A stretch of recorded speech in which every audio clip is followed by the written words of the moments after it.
এই তিনটে জিনিস যদি তোমার পার্টনারের মধ্যে থাকে তাহলে তুমি বুঝে নিও তুমি একটা রেড ফ্ল্যাগ রিলেশনশিপের মধ্যে রয়েছো। এক্ষুনি অ্যালার্ট হয়ে যাও তোমার মেল পার্টনারের মধ্যে যদি এই তিনটে জিনিস থাকে। প্রথম হচ্ছে ডিসরেসপেক্ট।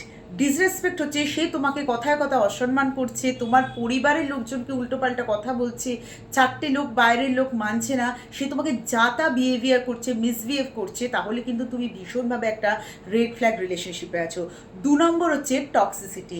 টক্সিসিটি হচ্ছে যে মানুষটা তোমার কথায় কথায় সন্দেহ করছে, তোমাকে ব্ল্যাকমেল করছে, তোমার সিচুয়েশন না বুঝে তোমাকে উল্টো পাল্টা কথা বলে যাচ্ছে, তোমাকে ভীষণভাবে মেন্টাল প্রেশার দিচ্ছে, তাহলে কিন্তু বুঝে নিও তুমি একটা রেড ফ্ল্যাগ রিলেশনশিপে আছো।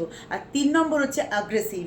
অ্যাগ্রেসিভ কি? তার ভীষণ পরিমাণে রাগ, রাগ হলে সে কন্ট্রোলের বাইরে চলে যাচ্ছে, তোমাকে মারধর করছে, ভাঙচুর করছে, তোমার ওপর ফিজিক্যাল অ্যান্ড মেন্টাল অ্যাবিউজ করছে, তাহলে কিন্তু বুঝে নিও তুমি একটা রেড ফ্ল্যাগ রিলেশনশিপে আছো এবং ভীষণভাবে সতর্ক হয়ে যাও।